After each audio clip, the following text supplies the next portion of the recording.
The abandoned cabin perched on Whisper Ridge had been empty for 30 years, its rotting porch and shattered windows a testament to dreams long dead. Sarah Chen pressed her hand against her growing belly as she stood in the doorway, her architect's eye seeing past the decay to the sanctuary this place could become. 6 months pregnant and alone after escaping her controlling ex-husband, she had nowhere else to run. What nobody knew was that Sarah wasn't just any architect. She was the lead designer behind some of Manhattan's most innovative green buildings, a woman who could transform disaster into beauty. But David had made sure she left with nothing but her truck and the clothes on her back, convinced she'd come crawling back within a week. As Sarah picked up her first tool, a rusted hammer left behind by the previous owner, she felt something she hadn't experienced in years: hope. The mountain air filled her lungs, and for the first time since leaving the city, she smiled. But when a mysterious note falls from the cabin's walls, everything changes. The paper fluttered to the warped floorboards like a dying leaf, yellowed with age and brittle at the edges. Sarah's heart hammered as she bent carefully to retrieve it, her pregnant belly making the simple movement awkward. The handwriting was faded but legible, written in blue ink that had turned almost purple with time. If you're reading this, then you've found my sanctuary too. The mountain keeps its secrets well, but beware, some ghosts refuse to stay buried. The truth lies beneath the old oak. Mr. 1994. Sarah's hands trembled as she read the words again. Mr. The same initials carved into the cabin's deed she'd purchased sight unseen through an estate sale. Marcus Reed, the reclusive artist who'd built this place in the 1960s before mysteriously disappearing decades later. Thunder rumbled overhead, and the first fat raindrops began pelting the cabin's tin roof. Sarah tucked the note into her jacket pocket and surveyed her new reality. Half the floorboards were rotted through, creating treacherous gaps that revealed the crawlspace below. The stone fireplace dominated one wall, its chimney disappearing into shadows above. Wildlife had clearly made themselves at home. She could see evidence of raccoons, maybe even a fox den in the far corner. But beneath the decay, Sarah's trained eye caught the bones of something beautiful. The cabin's original post and beam construction was solid, built from Colorado pine that had weathered but not broken. The proportions were perfect, with south-facing windows positioned to capture maximum natural light. Someone with vision had designed this place. The baby kicked, sharp and sudden, making Sarah gasp. She'd barely had time to process the pregnancy before David's behavior escalated from controlling to dangerous. The night she'd fled, he'd cornered her in their Manhattan penthouse kitchen, his face twisted with rage as he demanded to know whose baby she was carrying. As if 6 years of marriage meant nothing, as if she could ever betray their vows the way he had, again and again. "It's just us now, little one," she whispered, running her palm over her belly. "We're going to build something beautiful here." The rain intensified, driving through the broken windows and pooling on the floor. Sarah grabbed a moldy tarp from the corner and stretched it across the worst openings, her movements quick and efficient despite her condition. She'd learned to be resourceful during her childhood, when her immigrant parents worked double shifts, and she'd essentially raised herself. Those skills, dormant during her pampered years with David, came flooding back now. As darkness fell, Sarah spread her sleeping bag near the fireplace and lit the lantern. The warm glow pushed back the shadows, but seemed to make them dance more wildly around the cabin's edges. Every creak and groan of the old wood made her jump. She wasn't used to true silence. Manhattan had a constant hum of traffic and humanity. Here, the quiet felt alive, pressing against her ears until she could hear her own heartbeat. The note crinkled in her pocket as she shifted positions. What had Marcus Reed hidden beneath the oak tree? And why had he felt compelled to warn future inhabitants about ghosts and buried truths? Outside, something crashed through the underbrush, heavy footsteps that definitely weren't wildlife. Sarah's breath caught as she killed the lantern, plunging the cabin into complete darkness. The footsteps circled the cabin once, twice, then stopped directly outside the front door. A knock echoed through the night. slow and deliberate, 3 measured raps that seemed to vibrate through the floorboards and into Sarah's bones. She pressed her back against the stone fireplace, one hand protective over her belly, and waited. The rusty gate protested with a shriek that echoed across the valley as Maya forced it open. Beyond it, a dirt road wound through towering pines toward what the realtor had generously called a fixer-upper with character. Maya pulled her Honda through and stepped out to close the gate behind her, her architect's eye already cataloguing the property's bones. The cabin sat in a clearing like a forgotten secret, its log walls weathered to silver grey. One shutter hung at a drunken angle, and the wraparound porch sagged on the left side where a support beam had given way. But the foundation looked solid, the roofline was true, and something about the way it nestled against the backdrop of snow-capped peaks made her chest tighten with unexpected hope. Maya placed a protective hand over her still small bump. At 4 months, the pregnancy barely showed, but she felt the weight of this new life she carried, the reason she'd finally found the courage to leave David, to disappear in the middle of the night with nothing but 2 suitcases and her grandmother's jewelry. The front door key stuck in the lock, requiring the kind of coaxing that spoke of decades of Colorado winters. Inside, dust motes danced in shafts of afternoon sunlight streaming through grimy windows. The main room was larger than she'd expected, with a stone fireplace dominating one wall and exposed beams that would be gorgeous once cleaned. The kitchen was a relic from the 1970s, complete with avocado appliances, but the layout had good flow. Maya pulled out her phone to document everything, then remembered there was no cell service up here. The isolation that had drawn her to this place, the promise of truly disappearing, now felt suddenly absolute.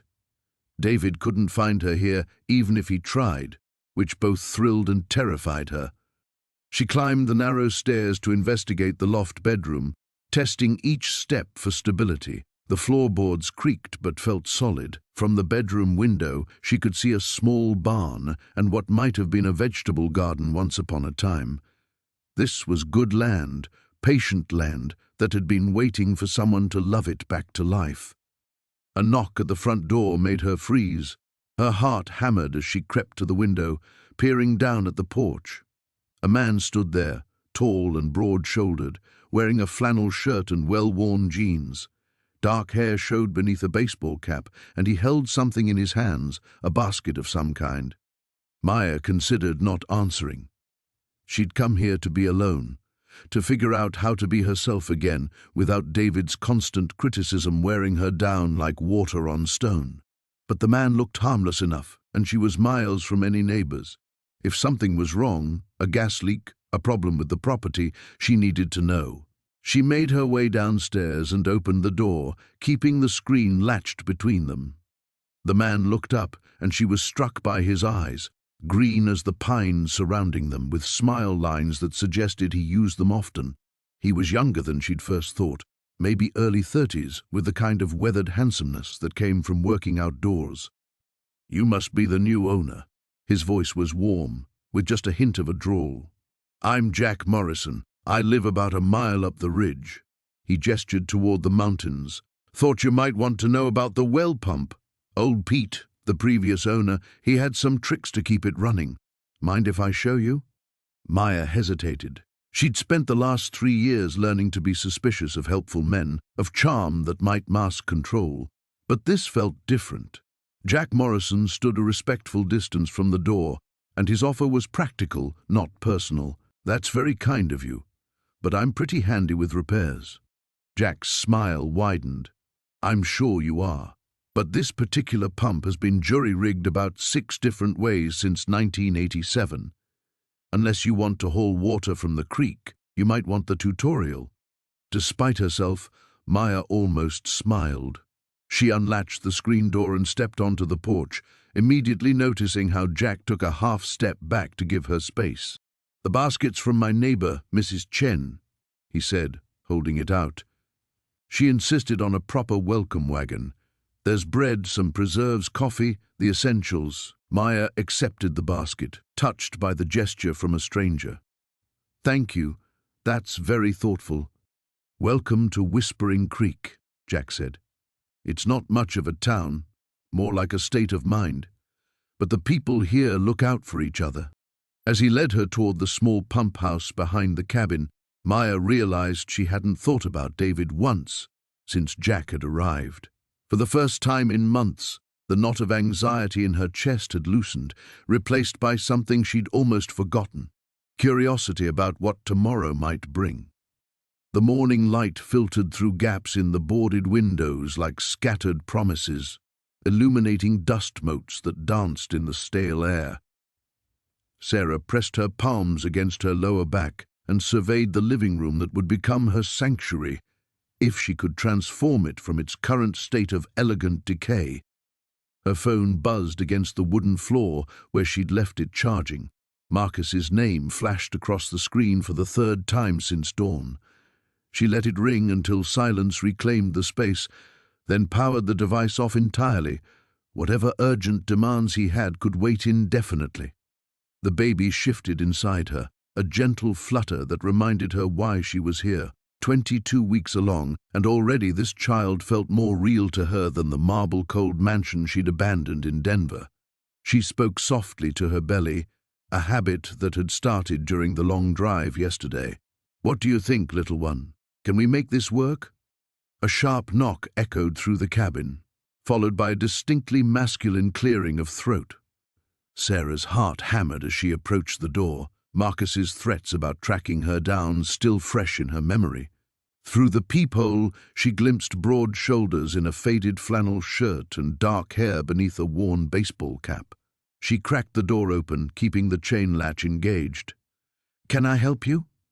"Ma'am, I'm Jake Morrison from Morrison Construction.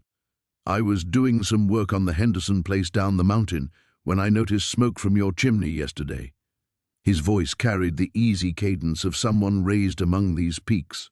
"Wanted to make sure everything was all right up here. This place has been empty for near on 2 years. Sarah studied his face through the narrow opening. Weathered hands held a thermos of what smelled like coffee, and his green eyes held genuine concern rather than the calculating coldness she'd grown accustomed to reading in men's faces. "I'm renting it," she said, which wasn't entirely a lie. She'd found the owner's contact information and left a voicemail about a long-term lease, though she hadn't waited for a response before settling in. "Mind if I take a look around? These old cabins can be tricky, especially with winter coming. Last thing you want is a busted pipe or faulty electrical when the snow starts flying." She unlatched the chain and stepped back. "I suppose that would be helpful." Jake removed his cap as he entered, revealing hair that curled slightly at the edges. He moved through the space with the confident gait of someone who understood old buildings, running his hands along the log walls and testing window frames with gentle pressure. "Good bones," he murmured, more to himself than to her. "Your heating system working all right? The fireplace seems fine, but I haven't tried the furnace yet." He disappeared into the basement while Sarah remained upstairs, listening to his footsteps and the occasional clang of metal. When he emerged, cobwebs clung to his shirt and a frown creased his brow. "Furnace is ancient but functional. I'd recommend having the chimney cleaned before you rely on it too heavily, though. And there's some electrical work that should be updated sooner rather than later." Sarah's stomach dropped. She'd fled with her emergency fund and jewelry that could be sold, but major repairs would quickly exhaust her resources. "How major are we talking?" Jake seemed to sense her worry. "Nothing that can't wait a few weeks if you're careful. I could take care of the chimney cleaning and handle the electrical work for materials cost plus a fair wage. Wouldn't want anyone getting hurt up here." "Why would you do that for a stranger?" Something shifted in his expression, a shadow that suggested he understood more about running from something than his easy demeanor let on. "Let's just say I believe everyone deserves a safe place to land when they need it." The baby chose that moment to deliver a particularly strong kick, causing Sarah to wince and press her hand to her side. Jake's gaze followed the movement, and his eyes widened slightly as he registered her condition. "When are you due?" "February." The words slipped out before she could consider whether she wanted to share that information. Jake nodded slowly, his expression growing more serious. "That's going to be a hard winter up here for someone in your condition. You got family nearby? Someone who can help when the time comes?" The question hung in the air like morning mist, heavy with implications Sarah wasn't ready to examine. She had no family worth mentioning, no support system beyond her own determination and rapidly dwindling bank account. "I'll manage," she said, lifting her chin with more confidence than she felt. Jake studied her for a long moment, then pulled a business card from his wallet. "My number's on there. Call if you need anything, even if it's just someone to check that the roads are passable." The sound of hammering echoed through the valley before dawn, sharp reports that sent birds scattering from the surrounding pines. Maya had been awake since 4, unable to sleep past the baby's restless movements and her own churning thoughts. By 5:30, she'd given up on rest entirely and grabbed her tool belt. The porch steps had rotted through in 2 places, creating treacherous gaps that could easily catch an unwary foot. She'd nearly fallen through one herself yesterday while carrying supplies from the truck. The thought of navigating these same steps in a few months, heavy with pregnancy and potentially carrying a newborn, made the repair feel urgent. She worked methodically, prying up the damaged boards with her crowbar. The wood came away in soggy chunks, revealing the underlying framework that had somehow remained sound despite decades of neglect. Small victories, she told herself, tossing the debris into a growing pile beside the cabin. The morning air carried the sharp bite of altitude and pine sap. With each breath, Maya felt something loosening in her chest, a tightness she hadn't even realized she'd been carrying. Here, surrounded by nothing but wilderness and the rhythm of her own work, the constant hum of anxiety that had become her soundtrack began to fade. She was measuring a replacement board when the sound of an approaching engine broke the morning stillness. Maya's hands stilled on the lumber, her pulse quickening. Through the trees, she caught glimpses of a dark pickup truck making its way up the winding dirt road that led to her cabin. Her first instinct was to hide. For 3 days, she'd seen no one, and the isolation had felt like a protective cocoon. Now someone was coming, and every muscle in her body tensed with the reflexive fear that Marcus had somehow found her. The truck pulled into the small clearing beside her rental car and cut its engine. Maya gripped her hammer tighter, watching as the door opened and a tall figure emerged. Even from this distance, she could see it wasn't Marcus. This man moved with an easy confidence that her husband had never possessed, and his build was leaner, more athletic. He raised a hand in greeting as he approached, and Maya caught her first clear look at his face. Dark hair slightly mussed, strong jawline, and eyes that seemed to take in everything. The pile of rotted wood, her tool belt, the half-demolished porch steps, without judgment. "Morning," he called out, stopping at a respectful distance. "I'm sorry to bother you so early. I'm Jake Morrison. I live about a mile down the valley." Maya realized she was still gripping the hammer like a weapon and forced herself to set it down on the porch railing. "Maya," she replied, then hesitated. She'd been using her maiden name since leaving Denver, but old habits died hard. "Maya Chen." "I heard someone had finally rented the old Hendricks place," Jake continued, his voice carrying easily across the space between them. "Thought I'd stop by and introduce myself. It's been empty for so long, I was starting to think it might stay that way." "You knew the previous owners?" "Bill and Sarah Hendricks built this place back in the 70s. Lived here for 40 years before they moved to town." His gaze swept over the cabin's weathered exterior. "Bill always said he'd come back to fix it up, but," he shrugged, "life has a way of changing our plans." Maya found herself studying his face, looking for the subtle signs she'd learned to read in Marcus, the tightening around the eyes that preceded anger, the false smile that meant manipulation was coming. But Jake's expression remained open, genuinely friendly. "I brought coffee," he said, gesturing toward his truck, "and some fresh eggs from my chickens. Welcome to the neighborhood, kind of thing." The mention of eggs made Maya's stomach rumble traitorously. She'd been living on granola bars and canned soup, too exhausted each evening to make the hour-long drive to the nearest grocery store. "That's very kind," she heard herself saying. "But you didn't need to." "No trouble at all," Jake was already walking back toward his truck. I live alone, and the chickens are more productive than I am most days. He returned with a thermos and a cardboard carton, setting them carefully on the porch where Maya could reach them without having to navigate the damaged steps. "These boards giving you trouble?" he asked, nodding toward her repair project. "Nothing I can't handle," Maya replied quickly, then softened her tone. "I'm an architect. Well, was an architect. I know my way around construction." Something shifted in Jake's expression. Not surprise exactly, but a kind of recognition. "Architecture, huh?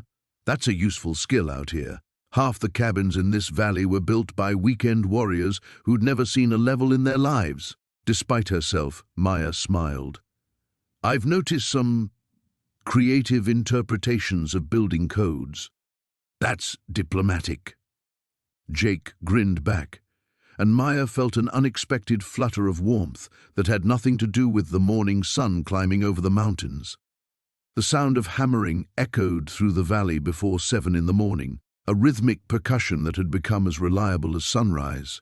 Sarah wiped sweat from her forehead despite the cool mountain air, her growing belly making even simple tasks more challenging than she'd anticipated.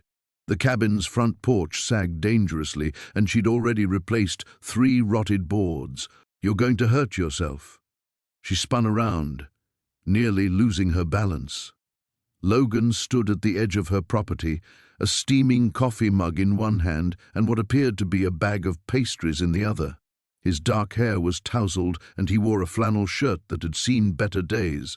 "I'm fine," she said, gripping the hammer tighter. "Just because I'm pregnant doesn't mean I'm helpless." "Didn't say you were helpless. Said you're going to hurt yourself. There's a difference." He approached slowly, like she might bolt.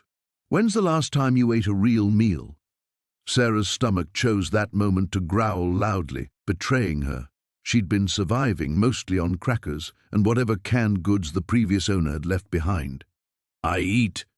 "Crackers don't count." Logan set the bag on her porch steps. "Mrs. Chen at the bakery in town made these this morning. Blueberry scones. They're still warm." The smell hit her immediately, rich and buttery and so appealing she nearly dropped the hammer. When had she last tasted something homemade? Marcus had always insisted on restaurant meals or catered events, claiming her cooking wasn't sophisticated enough for his colleagues. "I can't pay you back right now," she admitted, hating how vulnerable the words made her feel. "Who asked you to?" Logan settled onto the steps, uninvited but somehow not unwelcome. "Besides, I've got ulterior motives. I'm curious about what you're planning for this place." Sarah hesitated, then set down the hammer and joined him on the steps, maintaining careful distance between them. She pulled a scone from the bag and bit into it, suppressing a moan of pleasure. It was perfect, sweet, but not cloying, with bursts of tart blueberry. "Complete renovation," she said after swallowing. "The foundation is solid, but everything else needs work. New roof, updated electrical, proper insulation. The previous owner let it deteriorate for years. Sounds expensive." "I have some savings. Not much, but enough to get started if she did most of the work herself." She'd liquidated her small investment account before leaving Chicago, taking only what was legally hers. Marcus could keep everything else. Logan studied the cabin's exterior with the eye of someone who understood construction. "You planning to flip it?" "No." The word came out sharper than she intended. "I'm planning to live here." "Out here? Permanently?" He didn't sound judgmental, just surprised. "It's pretty isolated, especially for someone with a baby coming." Sarah's hand moved instinctively to her belly. At 5 months, the pregnancy was becoming impossible to hide, though her loose clothing helped. "Maybe isolated is what I need." Something in her tone must have warned him off that line of questioning. Logan nodded and sipped his coffee, looking out over the valley where morning mist clung to the peaks like whispered secrets. "The hardware store in town is decent for basic supplies," he said eventually. "But if you need anything specialty, you'll have to drive to Durango. 1.5 hours each way." "Good to know." "There's also a contractor who works this area, Jake Morrison. He's honest, fair prices, and he's good about working with people's budgets. I could give you his number." Sarah bristled. "I told you, I can handle the work myself." "I'm sure you can handle most of it, but some things require permits, inspections. Local codes can be tricky if you're not familiar with them." Logan's voice remained patient, which somehow annoyed her more than if he'd argued. "Jake knows all the county inspectors, could save you headaches down the road." She wanted to refuse, to prove she could manage everything alone. But the practical part of her mind, the part that had successfully navigated architectural projects worth millions of dollars, recognized good advice when she heard it. "Fine, I'll take his number." Logan pulled out his phone and rattled off the digits, while she programmed them into her own device. When she looked up, she found him watching her with an expression she couldn't quite read. "Can I ask you something?" he said. Every muscle in her body tensed. "Depends what it is. That first night, when you showed up here, you were running from something, or someone. It wasn't a question. I just want you to know that if you need help, real help, I'm 5 minutes down the road." Sarah's throat tightened. She'd spent so long believing she had to handle everything alone that asking for help was weakness. Marcus had certainly reinforced that belief, isolating her from friends and family until she'd felt like a stranger in her own life. "Thank you," she managed, "but I'm fine." Logan nodded, though his eyes suggested he didn't entirely believe her. "Offer stands anyway." The sound of hammering echoed through the valley before dawn, steady and determined. Maya had been awake since 4, unable to sleep through another night of Marcus's ghost whispering accusations in her ear. Better to channel the restless energy into something productive than lie there drowning in regret. She'd made significant progress on the cabin's structural repairs over the past week, working with a fierce intensity that surprised even her. The foundation was sound now, the worst of the rot cut away and replaced. But as she stepped back to survey her work, a sharp pain shot through her lower back, forcing her to grip the porch railing. "Easy there." The voice came from behind her, familiar now in a way that both comforted and unsettled her. Jake emerged from the tree line, carrying a thermos and what looked like a paper bag. He'd taken to appearing at irregular intervals, never intruding, but somehow always knowing when she needed help she was too stubborn to ask for. "You're up early," she said, straightening carefully. "I'm fine." The words came automatically, a reflex honed by years of hiding bruises and making excuses. "No, you're not." He set the thermos and bag on the porch steps. "When's the last time you ate something that wasn't crackers or canned soup?" She wanted to argue, but the smell wafting from the bag made her stomach clench with sudden hunger. Real food. When had she last had real food? "I brought breakfast," he said quietly. "Eggs, toast, some of Mrs. Henderson's famous biscuits. She runs the diner in town and has a soft spot for stubborn women who don't take care of themselves." Despite everything, Maya found herself smiling. "You told her about me?" "Didn't have to." Word travels fast in small towns. Mysterious pregnant woman fixing up the old Brennan place is the kind of news that spreads faster than wildfire. He paused, studying her face. "Don't worry. Nobody knows your last name or where you came from. I made sure of that." The simple statement hit her harder than expected. Protection offered freely, without conditions or expectations. It was such a foreign concept that she almost didn't know how to process it. "Why?" The question slipped out before she could stop it. Something in his tone made her look at him more carefully. She'd been so focused on her own ghosts that she'd barely considered he might have his own. The man who appeared and disappeared like smoke, who lived alone in the mountains, who seemed to understand her need for solitude better than anyone should. "What did you run from?" she asked softly. "Afghanistan. An IED that took my best friend and left me with a purple heart I didn't want and nightmares I couldn't shake." His voice was matter-of-fact, but she caught the tension in his shoulders. "Came up here to drink myself to death, if I'm being honest. Took me 3 years to realize that surviving didn't mean I had to stop living."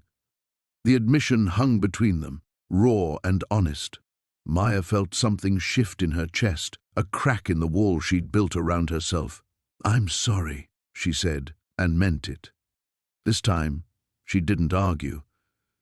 They sat on the porch steps in comfortable silence, sharing the simple meal as the sun climbed higher over the peaks. The biscuits were everything he'd promised, buttery and warm, and she found herself eating more than she had in days. "I was married," she said suddenly, surprising herself. "Am married, technically, to a man who—" She stopped, the words catching in her throat. "Who hurt you?" Jake finished quietly. She nodded, not trusting her voice. "Does he know where you are?" "He won't." There was steel in Jake's voice now, a hardness that reminded her he'd been a soldier. "This place has a way of protecting its own. And you're not alone in this, Maya, whether you want to be or not." The baby chose that moment to kick, a firm reminder of the future growing inside her. Maya placed both hands on her belly, feeling the flutter of movement beneath her palms. "Sometimes I wonder if I'm strong enough," she whispered. "You rebuilt a foundation in a week while pregnant and grieving. Trust me, you're strong enough for whatever comes next." The morning sun cast long shadows across the construction site as Maya stepped carefully over scattered 2x4s, her hand instinctively resting on her growing belly. The baby had been more active lately, as if responding to her newfound sense of purpose. She'd been working on the cabin for 3 weeks now, and despite the aches in her back and the calluses forming on her palms, she felt more alive than she had in years. "You're early," came a familiar voice from behind her. She turned to find Jake emerging from the tree line, a thermos of coffee in one hand and what looked like blueprints rolled under his other arm. He'd been showing up every morning for the past week, offering advice and lending a hand with the heavier work. Maya had stopped protesting his help after he'd pointed out that stubbornness wouldn't make the roof beam any lighter. "Couldn't sleep," she admitted, accepting the coffee gratefully. The mountain mornings were still crisp, even as summer approached. "The baby seems to think 4 a.m. is party time." Jake's eyes crinkled with amusement. "Already keeping you on your toes, huh?" His gaze softened as it drifted to her midsection. "How far along are you now?" 22 weeks. The words came easier now. For so long, the pregnancy had felt like David's possession, something he could control and manipulate.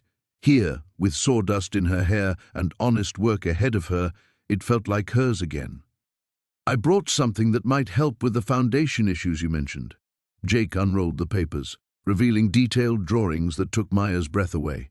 They weren't just construction plans, they were architectural poetry, showing how to work with the natural slope of the land rather than against it.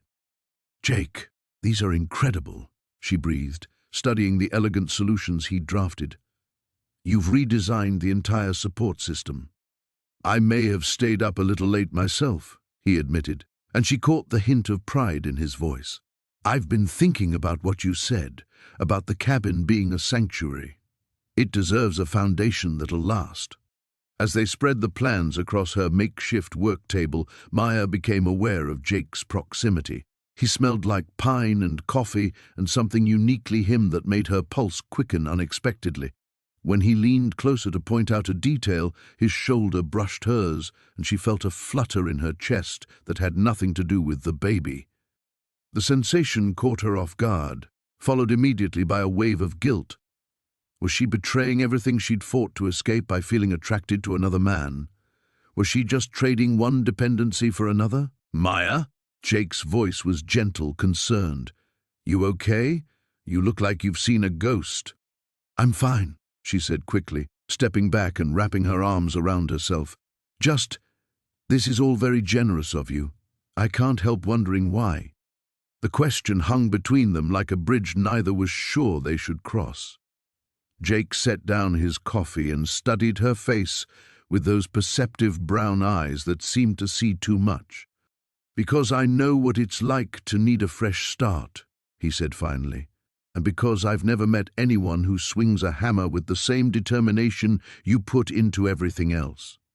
"You don't know me," Maya protested, but even as she said it, she wondered if that was entirely true. Jake seemed to understand things about her that she was only beginning to understand herself. "I know you're running from something that hurt you badly," he said quietly. "I know you're scared but brave enough to be here anyway. And I know you're trying to build something better for you and your baby." The simple truth of his words hit her like a physical blow. She felt tears threatening and turned away, ostensibly to study the foundation of the cabin, but really to compose herself. "My husband," she started, then stopped. "Ex-husband," she corrected silently. The divorce papers had been filed, even if they weren't final yet. He controlled everything. Where I worked, who I saw, what I ate. I'm not sure I know how to trust my own judgment anymore, let alone anyone else's. She turned back to find him watching her with an expression she couldn't quite read. Respect, maybe, or understanding. Not pity, which she'd feared, and not the predatory interest she'd learned to recognize in David's eyes. "Why did you really come to Pine Ridge?" she asked impulsively. Something flickered across his face before he smiled, but it didn't quite reach his eyes. "Like I said, fresh starts. Sometimes a man needs to remember who he is when nobody's watching." Before she could ask what he meant, the sound of an approaching vehicle made them both look up. A white pickup truck was winding its way up the mountain road, and Maya felt her newfound peace shatter like glass. Nobody knew where she was. Nobody should be coming here. The morning brought news that shattered the fragile peace Maya had built around herself. She stood in the kitchen, phone pressed to her ear, watching steam rise from her untouched coffee as her lawyer's words hit like physical blows. "He's filed for custody, Maya. Full custody. Claims you're mentally unstable and living in unsafe conditions." Sarah's voice carried across the miles, professionally gentle but unable to soften the devastation. "He's also frozen the joint accounts." Maya's free hand instinctively moved to her belly, now rounded enough that loose sweaters couldn't entirely hide her pregnancy. "He can't do that. The baby isn't even born yet. He's laying groundwork, building a case that you abandoned the marriage, that you're unfit, the remote location, the isolation. His lawyers are spinning it as evidence of psychological breakdown." Through the window, Maya could see Ethan's truck pulling up the drive. He'd been coming by daily since the supply run, always with some practical excuse, checking the generator, bringing firewood, ensuring the water lines weren't freezing. His presence had become the bright spot in her days, something she looked forward to more than she dared admit. "What do I do?" she whispered into the phone. "Come back. Let me arrange temporary housing. We'll fight this properly, but you need to be where I can protect you legally." Maya closed her eyes. Return to Chicago meant returning to David's sphere of influence, to the life that had nearly destroyed her. But staying might mean losing her child. "I need time to think." After hanging up, she remained frozen by the window until Ethan's knock came. When she opened the door, he took one look at her face and stepped inside without invitation. "What happened?" The concern in his voice broke something loose inside her. The whole story poured out. David, the custody threat, the frozen accounts, the impossible choice between her safety and her child's future. Ethan listened without interruption, his expression growing darker with each revelation. "He's trying to trap you," he said finally. "Force you back where he has control. My lawyer thinks I should go. That staying here makes me look unstable." Ethan's jaw tightened. "And what do you think?" "I think there's something you're not telling me," she said softly. He was quiet for a long moment, staring out at the mountains. When he spoke, his voice carried the weight of old pain. "My ex-wife used to threaten to take Emma away. Every time I deployed, every time we fought, every time I couldn't be the husband she wanted. She'd say I was damaged, that my PTSD made me unfit." He turned to meet Maya's gaze. She was wrong, but that didn't stop her from trying to make me believe it. "What happened?" "I gave up pieces of myself trying to prove I was worthy, changed everything about who I was, how I lived, what I wanted, and in the end, she left anyway. Took Emma across the country and remarried before the divorce was final." Maya felt her heart constrict. "I'm sorry, but what if I lose her?" The words came out as a whisper. Ethan moved closer, his hands gentle on her shoulders. "What if you don't?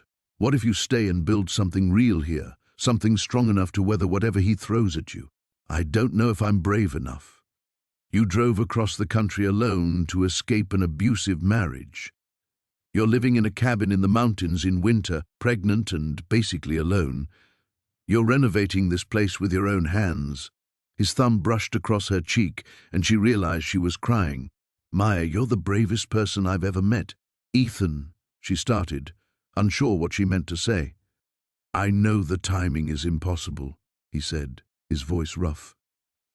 I know you're still married, still healing, still figuring out your life, but I need you to know, whatever you decide, you won't be alone. Not if you don't want to be. Before she could respond, he stepped back, putting distance between them that felt like a physical ache. Think about it, he said, moving toward the door. But don't let his threats make the decision for you. You're stronger than he wants you to believe. After he left, Maya stood in the sudden silence, one hand on her belly, the other pressed to her cheek where his touch lingered. Outside, snow began to fall again, blanketing the world in pristine white. She had a choice to make. The morning brought snow, thick flakes that turned the world outside Maya's windows into a white canvas. She stood at the kitchen sink, watching the storm build while her coffee grew cold in her hands. The cabin felt smaller somehow, the walls pressing closer as the weather trapped her inside with her thoughts. A sharp knock at the door startled her from her reverie. Through the frosted glass, she could make out Finn's familiar silhouette, his shoulders dusted with snow. Storm's getting worse, he said when she opened the door, stamping his boots on the porch. Thought I'd check on you before the roads become impassable. She stepped aside to let him in, noting the way he filled the small entryway with his presence. I'm fine. The generator's working, and I have plenty of supplies. He nodded but didn't move toward the door. Instead, his eyes swept over her, taking in the loose sweater that couldn't quite hide her growing belly, the tired lines around her eyes. Have you eaten? The question was simple, but something in his tone made her defensive. I can take care of myself. I know you can. His voice was gentle, patient. That wasn't what I asked. The kindness in his words nearly undid her. She turned away, busying herself with unnecessary tasks, straightening papers, adjusting the position of a coffee mug. I was just about to make something. Without invitation, Finn moved to her small kitchen and began opening cabinets. How about I cook? You sit. You don't need to. Maya. He stopped what he was doing and looked at her directly. Let someone help you, just this once. The vulnerability in his request caught her off guard. This wasn't about her needing help, it was about him needing to give it. She sank into the chair at her small dining table and watched him work. Tell me about your wife, she said suddenly, then immediately regretted it when his hands stilled over the cutting board. Sarah. He resumed chopping onions with careful precision. We met in college, married young, bought a house in Denver. She wanted the city life, restaurants, theaters, career opportunities. Maya heard the weight of old pain in his voice. What happened? Cancer. The word fell between them like a stone. Ovarian. By the time they found it, he shrugged, but the gesture was anything but casual. She fought for 2 years. I brought her up here toward the end, thinking the mountain air might help. She died that first winter. I'm sorry. The words felt inadequate, but they were all she had. She would have liked you, he said, sliding perfectly fluffy eggs onto a plate. She always said this place needed a woman's touch, someone who could see its potential instead of just its problems. He set the plate in front of her, and Maya found herself inexplicably close to tears. When was the last time someone had cooked for her? When David was courting her, perhaps, in those early days before marriage had become a performance, and she'd become a prop in his carefully constructed life. Why did you stay? She asked. After she died, why stay here? Finn settled into the chair across from her with his own plate. Where else would I go? This place, it holds her memory. Leaving would feel like abandoning her all over again. Maya took a bite of the eggs, perfectly seasoned and still warm. That's not abandoning, that's living, says the woman who ran away to the mountains. The observation stung because it was true. That's different. Is it? His eyes met hers across the small table. We're both hiding, Maya. The only difference is what we're hiding from. Outside, the wind picked up, rattling the windows and sending snow swirling in frantic spirals. The storm was settling in for the long haul, and Maya realized Finn might be stuck here for hours. The thought should have made her nervous, but instead she felt something dangerously close to relief. The baby's father, Finn said carefully. Does he know where you are? Maya's fork paused halfway to her mouth. No, and I intend to keep it that way. Maya, you don't understand. The words came out sharper than she intended. David isn't just controlling, he's dangerous. The things he's capable of. She touched her stomach unconsciously. I won't let him anywhere near this baby. Finn reached across the table and covered her hand with his. The contact was warm, solid, real. You're safe here. Whatever you need, whatever it takes to keep you both safe, you have it. The promise hung in the air between them, weighted with implications neither was ready to examine. Outside, the storm raged on, but inside the small cabin, something fragile and precious was taking root. She'd managed to avoid him yesterday by staying inside, claiming she needed rest, but the walls of the cabin felt like they were closing in, and the baby's restless movements mirrored her own agitation. She couldn't hide forever, not when there was still so much work to be done before winter truly set in. A knock at the door made her jump, coffee sloshing over the rim of her mug. Through the window she could see Jake's familiar silhouette on the porch, his breath visible in the crisp autumn air.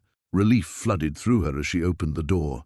Thought you might want some company, he said, holding up a thermos and a paper bag.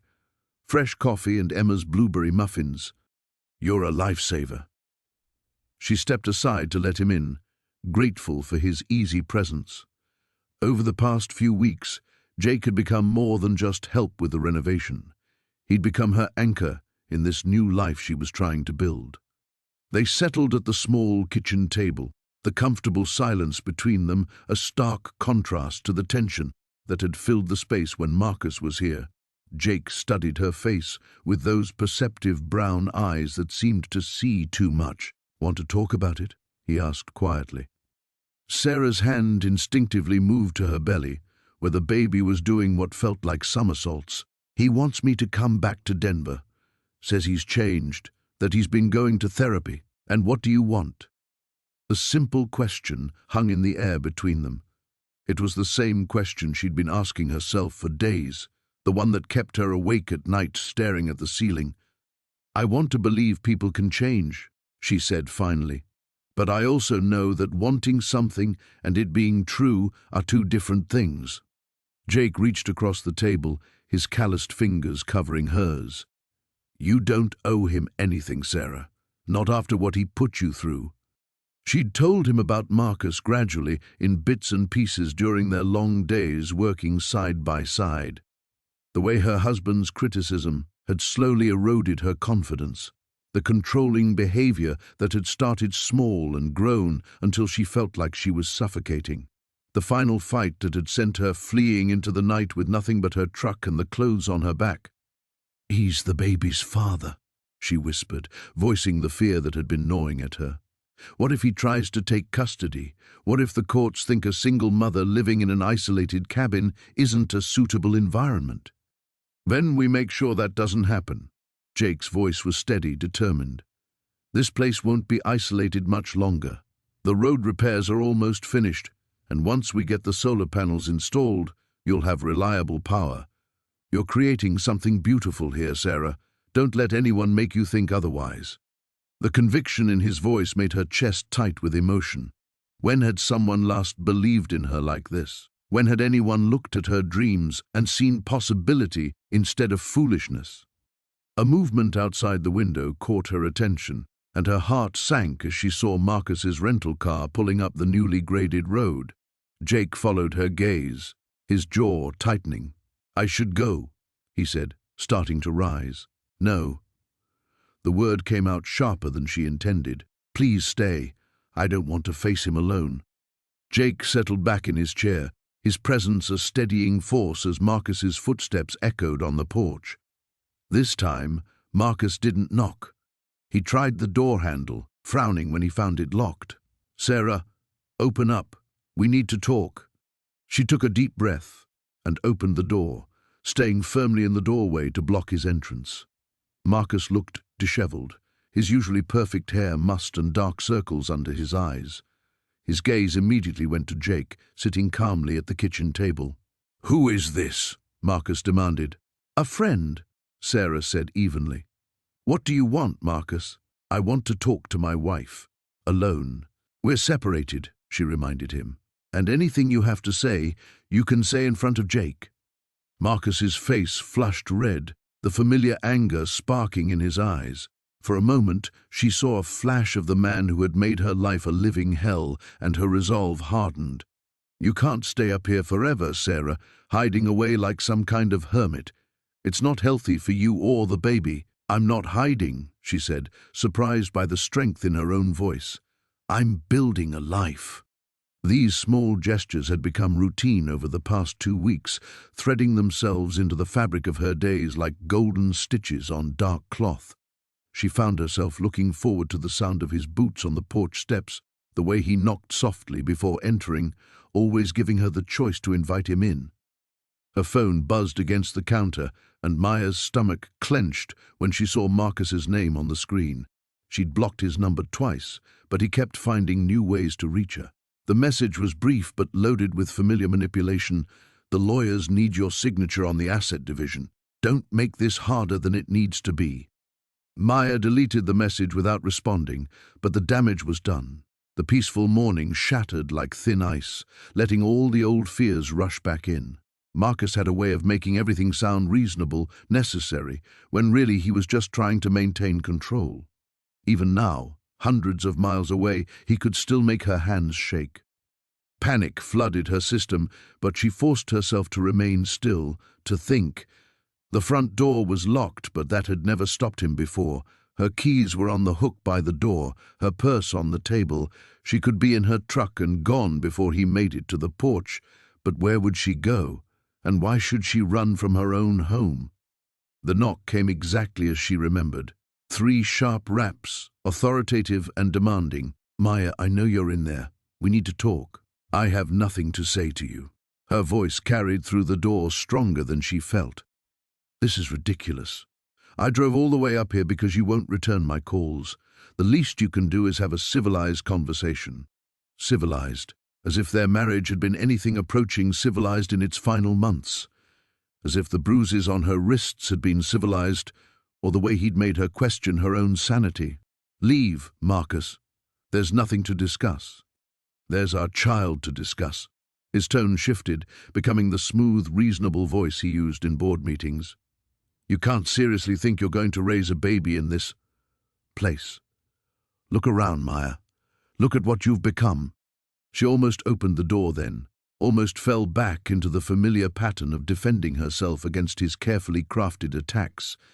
But something had changed in the weeks since she'd left Denver. Her reflection in Ethan's eyes had shown her a different version of herself, not the broken, uncertain woman Marcus had shaped her into believing she was, but someone capable and strong. "I'm not the same person you married," she said through the door. "And I'm not the person you tried to make me into either." The silence stretched long enough that she wondered if he'd left, but then his voice came again, colder now, with the edge she remembered too well. "You think this mountain man of yours is going to want you when reality sets in, when the baby comes and you're exhausted and desperate, when you realize you can't make it on your own?" Maya closed her eyes, feeling the baby respond to her elevated heart rate with restless movements. But underneath the fear, something else was growing, a fierce protectiveness that had nothing to do with Marcus and everything to do with the life she was building. "I already am making it on my own," she said. The truck engine that rumbled into the driveway then wasn't Ethan's, but it was familiar. Jake's old Ford, which meant backup was arriving even though she hadn't called for it. Small mountain communities had their own communication networks, and Maya was beginning to understand that she'd been claimed by this one. "You should go," she said to Marcus, watching through the window as Jake climbed out of his truck, his expression grim and determined. You're not welcome here. The storm hit without warning, transforming the mountain landscape into a whirling mass of white. Sarah pressed her face against the frosted window, watching the snow pile against the cabin's foundation with alarming speed.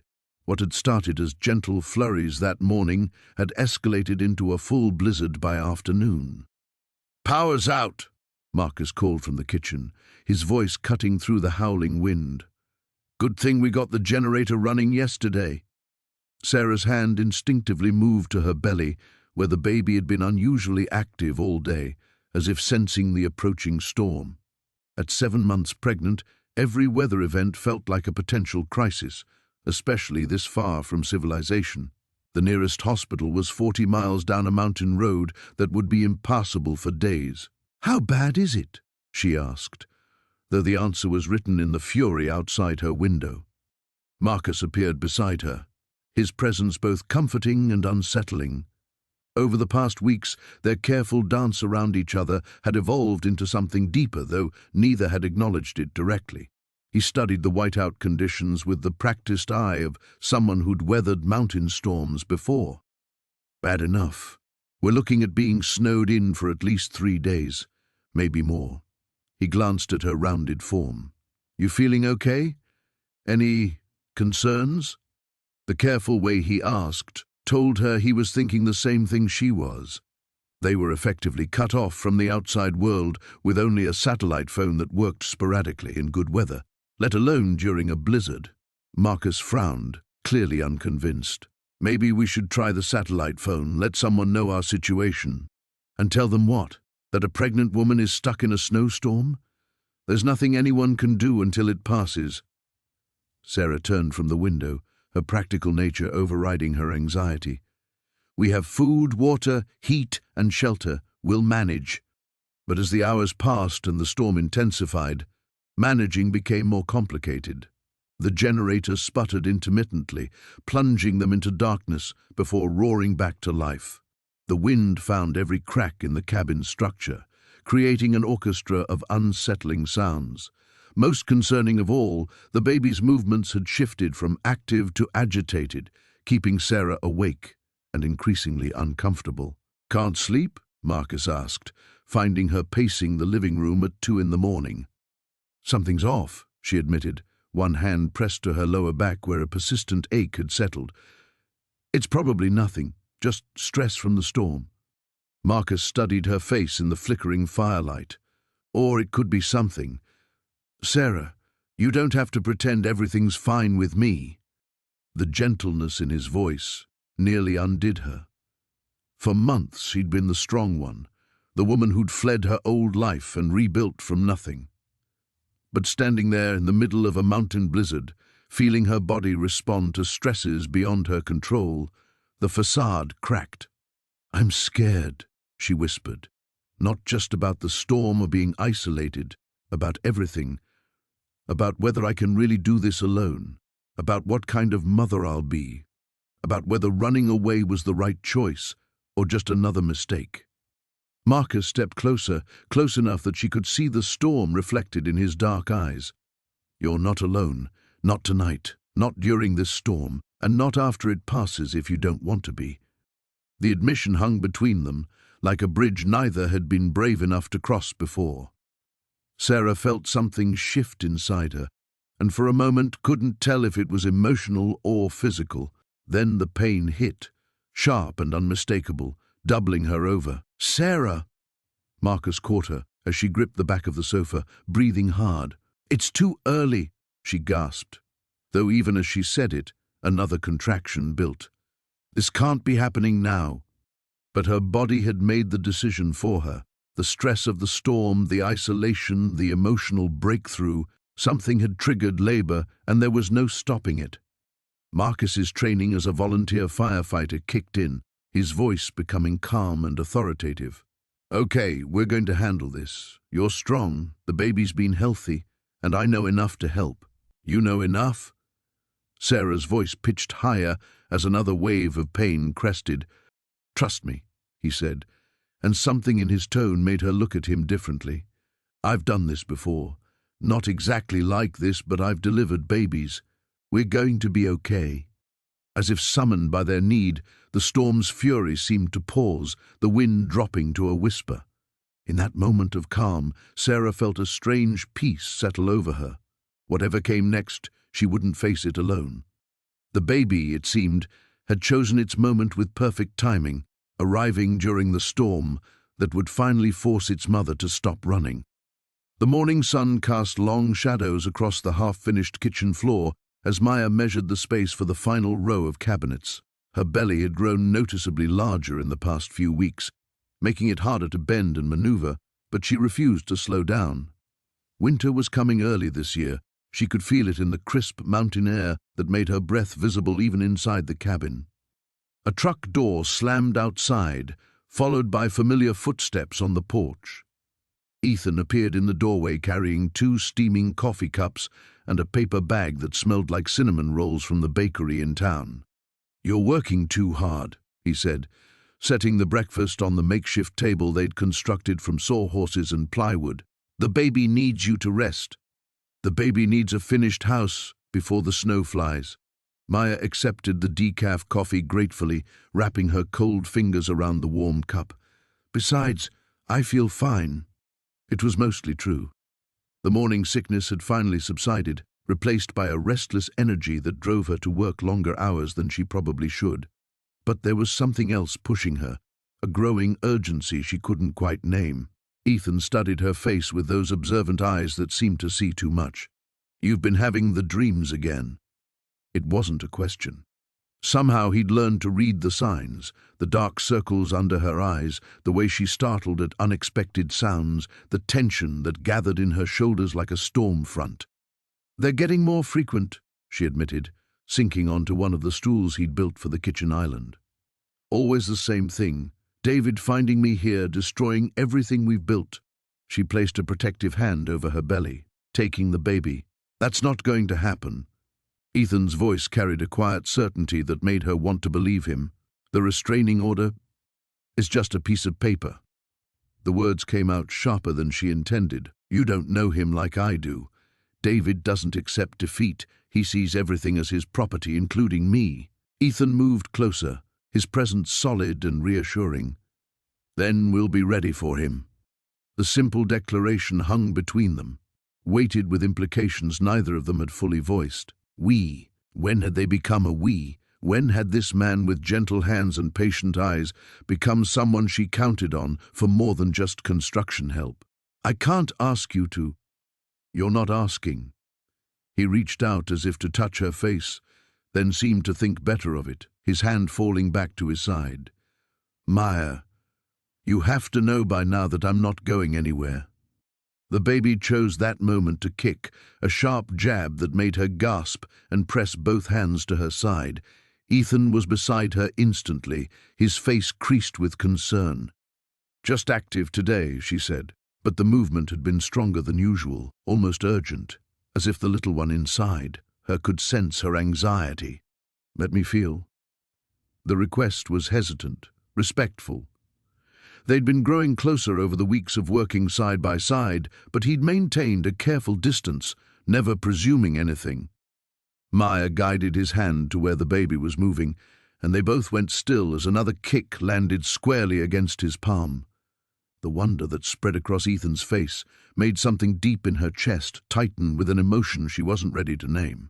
"Strong," he murmured, his thumb tracing a gentle arc across her belly. "Like the mother." The moment stretched between them, fragile and full of possibility, until the sound of another vehicle approaching made them both freeze. Maya's blood turned to ice water as she recognized the distinctive rumble of a luxury sedan engine, nothing like the pickup trucks and SUVs that belonged in these mountains. Ethan was already moving, positioning himself between Maya and the door, his entire demeanor shifting into something harder and more dangerous than she'd ever seen from him. "Stay here," he said quietly, but Maya was already shaking her head. If it's him, hiding won't help. She forced herself to stand on unsteady legs, one hand braced against the kitchen island. "David's like a predator. He can smell fear." The engine cut off, followed by the slam of a car door and the measured sound of expensive shoes on gravel. Maya's heart hammered against her ribs as a shadow fell across the doorway. But it wasn't David's familiar silhouette that appeared. Instead, a woman stepped into view, tall, elegant, with silver hair and sharp eyes that took in every detail of the cabin's interior before settling on Maya's face. "Hello, Maya," the woman said, her voice carrying traces of an accent Maya remembered from childhood lullabies. "I think it's time we talked." Maya's knees nearly buckled as recognition hit her like a physical blow. Standing in her doorway after 23 years of silence was the grandmother who had raised her and then abandoned her to David's family when the money ran out. The contractions started at 3 in the morning, pulling Elena from restless sleep with a grip that made her gasp. She lay still in the darkness, counting breaths, timing the intervals between waves of pain that rolled through her body like thunder across the mountains. 20 minutes apart, then 15. By dawn, they were coming every 10 minutes, and Elena knew this was it. She dressed carefully, her hands shaking as she pulled on loose pants and a sweater. The overnight bag she'd packed weeks ago sat by the door, but as she reached for it, another contraction seized her, stronger than the others. She gripped the doorframe, breathing through the pain the way her midwife had taught her. The drive to town felt eternal. Each bump in the mountain road sent jolts through her body, and she found herself talking to the baby, promising that everything would be okay, that they were going to meet each other soon. The sky was pale pink with sunrise when she finally pulled into the clinic parking lot. Marcus was waiting. He stood beside his truck, still in work clothes from what must have been an early morning call. His face creased with worry and something else, determination. When he saw her car, he jogged over, reaching her door before she could fully open it. "How are you doing?" he asked, his voice gentle but urgent. "How did you know?" Elena managed between breaths. "Dr. Palmer called me. You listed me as your emergency contact." His eyes searched her face. "That okay?" Elena nodded, unable to speak as another contraction built. Marcus's hand found hers, solid and warm, anchoring her through the wave of pain. "You're about 6 centimeters dilated," Sarah announced after her examination. "Moving right along." The hours that followed blurred together, pain and rest, walking the halls with Marcus's steady presence beside her, breathing through contractions that grew stronger and closer together. He never left her side, offering ice chips, rubbing her back or simply holding her hand when words weren't enough. "I never thought it would be like this," Elena gasped during a brief respite between contractions. "What did you think it would be like?" Marcus asked, smoothing damp hair from her forehead. "Alone," she whispered. "I thought I'd be doing this alone." The final stage came suddenly, an overwhelming urge to push that consumed everything else. Sarah coached her through it, Marcus holding one hand while Elena gripped the bedrail with the other. The pain was beyond anything she'd ever experienced, but beneath it was something else, a fierce, primal strength she hadn't known she possessed. "I can see the head," Sarah called out. "One more big push, Elena." Elena bore down with everything she had, Marcus's voice in her ear telling her how strong she was, how proud he was, how close she was to meeting her baby. The world narrowed to this moment, this push, this final surrender to the force moving through her. And then, a cry, high and indignant and absolutely perfect. "It's a girl," Sarah announced, lifting a tiny, wrinkled baby covered in vernix and blood. A beautiful baby girl. Elena collapsed back against the pillows, tears streaming down her face as Sarah placed the baby on her chest. The infant was warm and slippery and real, her dark eyes blinking up at Elena with what seemed like ancient wisdom. "Hello, little one," Elena whispered, her voice breaking. "I'm your mama." The baby's cry softened to small mewling sounds as she settled against Elena's skin. One tiny fist waved in the air, and without thinking, Elena offered her finger. The baby's grip was surprisingly strong, holding on as if she'd been waiting her whole life for this connection. Marcus leaned closer, his face filled with wonder. "She's perfect," he said softly. "Absolutely perfect." "Would you like to cut the cord?" Sarah asked him. Marcus looked to Elena, a question in his eyes. She nodded, unable to speak past the emotion clogging her throat. With Sarah's guidance, he carefully cut the umbilical cord, officially separating Elena and her daughter into two separate beings. As Sarah cleaned and weighed the baby, Elena felt a profound shift inside her, not just the physical changes of birth, but something deeper. The woman who had fled Denver in fear and desperation was gone. In her place was someone stronger, someone who had brought life into the world against all odds. When Sarah returned the baby, now swaddled in soft blankets, Elena looked down at her daughter's face and felt the final pieces of her heart click into place. This was what she'd been running toward all along. Not just safety, but this moment of pure, overwhelming love.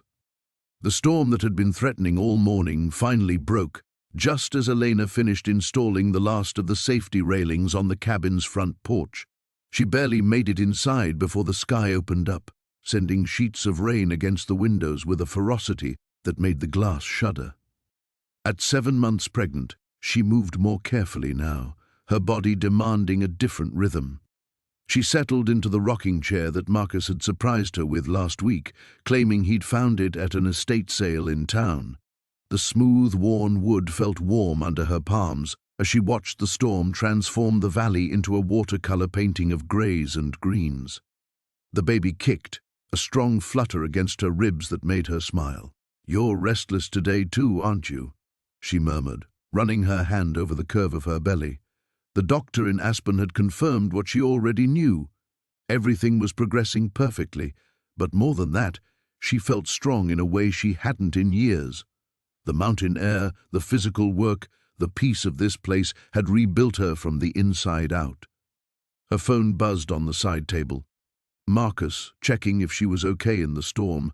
His texts had become a regular part of her day, never demanding but always caring. She typed back that she was safe and warm, then hesitated before adding that she'd made too much soup if he wanted to come by once the weather cleared.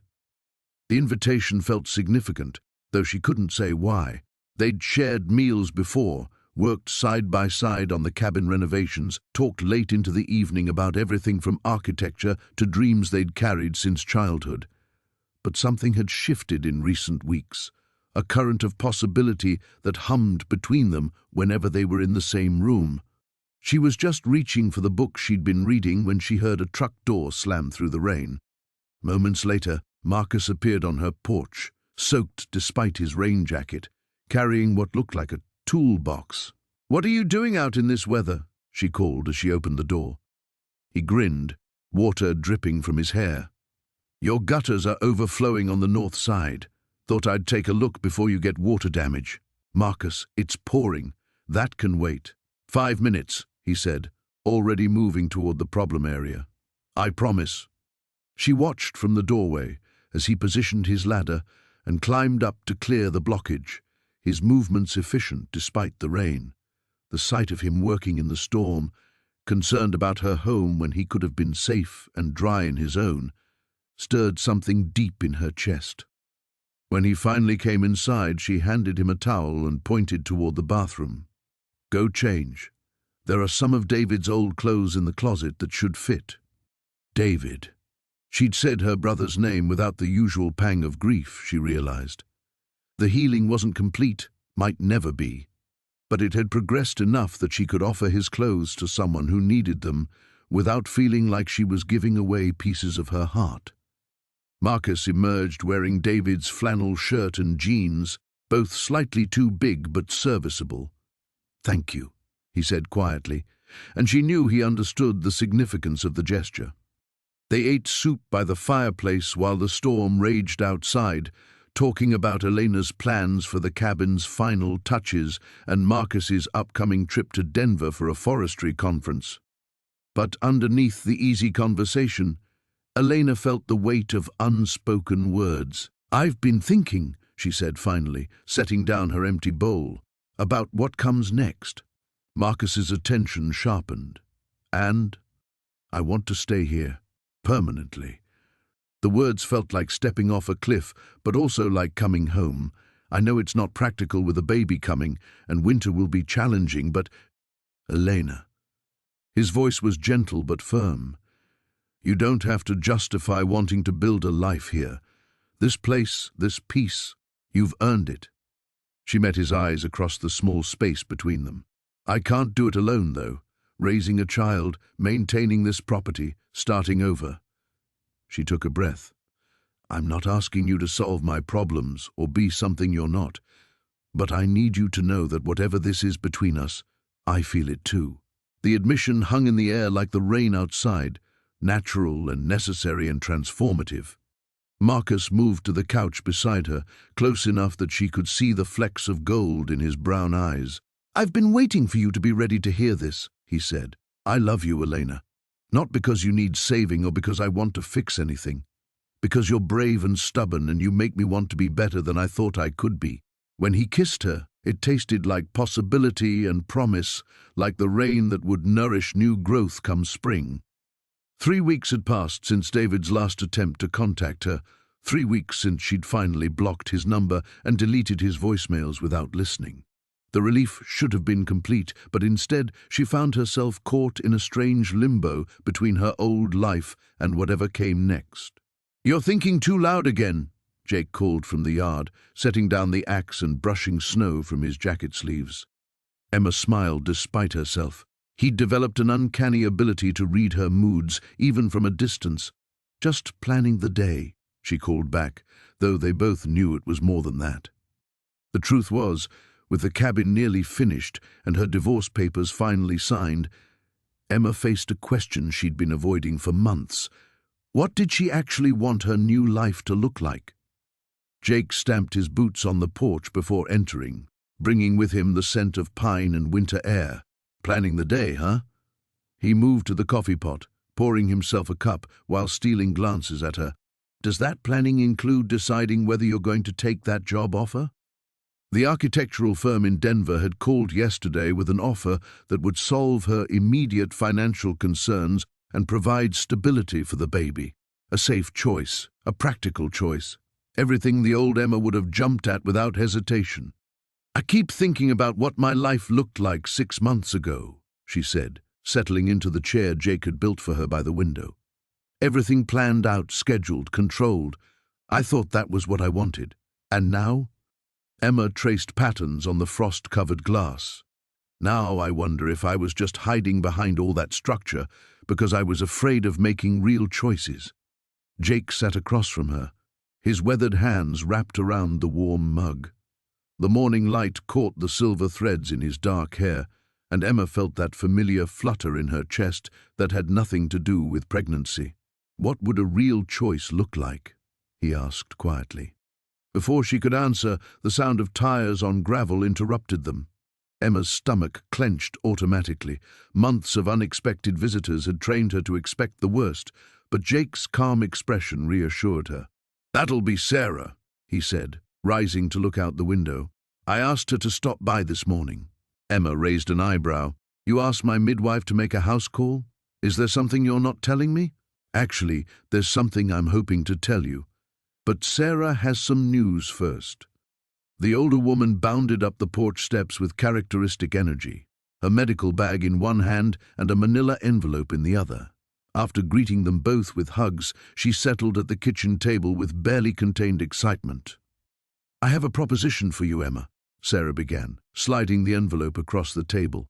"The county is looking for someone to oversee the renovation of the old clinic building in town. They want to turn it into a community health center, family practice, prenatal care, emergency services. The position would involve both architectural oversight and project management." Emma's hands stilled on the envelope. "Sarah, I don't understand. Why are you—" "Because the job description might as well have been written for you, and because this community needs what you have to offer." Sarah's eyes sparkled with mischief. "Also, because a certain someone might have mentioned that you've been struggling with some decisions about your future." Emma shot a look at Jake, who was studying his coffee with suspicious intensity. "You two have been plotting." "We've been hoping," Jake corrected. "There's a difference." Emma opened the envelope with trembling fingers, scanning the job description and proposed timeline. The scope was ambitious. converting the old brick clinic into a modern medical facility while preserving its historical character. It was exactly the kind of project she'd dreamed of before life got complicated, before she'd learned to think small and safe. "The pay isn't spectacular," Sarah continued, "but it comes with something money cannot buy, the chance to build something that matters, with people who care about you." Emma felt tears prick her eyes. The baby kicked vigorously, as if sensing her emotional turmoil. She looked up to find Jake watching her with an expression she'd never seen before, vulnerable, hopeful, terrified. "There's something else," he said, his voice rough. "The job would mean staying here, in town, building a life here, and I was wondering—" He paused, seeming to gather courage. "I was wondering if you might want to build that life with me." The question hung in the air between them, fragile and precious as winter sunlight. Emma felt the weight of choice settling on her shoulders, not the crushing burden she'd expected, but something lighter, something that felt remarkably like freedom. The morning light filtered through the cabin windows, casting long shadows across the pine floor Mara had so carefully restored. She stood at the kitchen counter, hands wrapped around a steaming mug of tea, watching Thomas load supplies into his truck through the frost-covered glass. 3 days had passed since David's visit, 3 days of careful conversation and stolen glances, of rebuilding trust one careful word at a time. The baby kicked, a gentle reminder of the life growing within her, now impossible to hide beneath her winter sweaters. 7 months along, and still the future felt uncertain, balanced on the edge of possibility and fear. Thomas appeared in the doorway, stamping snow from his boots. The hardware store in town called. "Your special order came in, the brass fixtures for the bathroom." "Already?" Mara turned, surprised by how natural his presence had become in her space. That was fast. Her stomach tightened. They'd been dancing around the weight of unspoken words for days now, both afraid to push too hard, too fast. "Thomas, let me finish." He stepped closer, close enough that she could see the gold flecks in his brown eyes. "You're not broken. You never were. What happened to you, what David did, that's not a reflection of who you are. It's a reflection of who he is." The words hit her like a physical force. She'd been carrying the shame for so long, the voice in her head that whispered she'd somehow deserved David's cruelty, that she'd been weak for staying, weak for running. "I know you think you need to do this alone," Thomas continued, his voice gentle but firm. "And maybe you do. Maybe that's what makes you strong. But choosing to let someone walk beside you? That's not weakness, Mara. That's courage. Your judgment didn't fail you." Thomas reached out slowly, giving her time to pull away. When she didn't, his fingers brushed hers. "You recognized danger and you left. You protected yourself and your child. You came here and built something beautiful out of nothing. That's not failure, sweetheart. That's survival." The endearment hung between them, tender and full of promise. Mara felt tears prick her eyes, but for once they weren't born of pain. "I don't know how to do this," she admitted. "I don't know how to be in love without losing myself. We'll figure it out together." His thumb traced across her knuckles. "No promises except honesty, no demands except respect. Just us, taking it one day at a time." The baby kicked again, stronger this time, and Mara gasped, placing her free hand on her belly. Thomas's eyes widened with concern. "Are you okay?" She laughed, the sound breaking through her tears. Someone's making their opinion known. She looked up at him, seeing the wonder in his expression. "Do you want to feel?" His face transformed with awe. "Are you sure?" Instead of answering, she guided his hand to where the baby was moving. The kick came immediately, as if the little one was eager to meet this man who'd become so important to their world. Thomas went very still, his hand warm and steady against her belly. "Hello there," he murmured, and Mara's heart cracked open at the tenderness in his voice. "Your mama's pretty amazing, you know that?" "Thomas." His name came out like a prayer, like a question, like an answer all at once. He looked up at her, and she saw her own feelings reflected in his eyes, love and fear and hope all tangled together. "I love you," she said, the words coming easier than she'd expected. "I love you, and it terrifies me, and I don't care anymore." His smile could have powered the cabin for a week. "I love you too. Both of you." When he kissed her, it was soft and sure and full of promises they were both finally ready to make.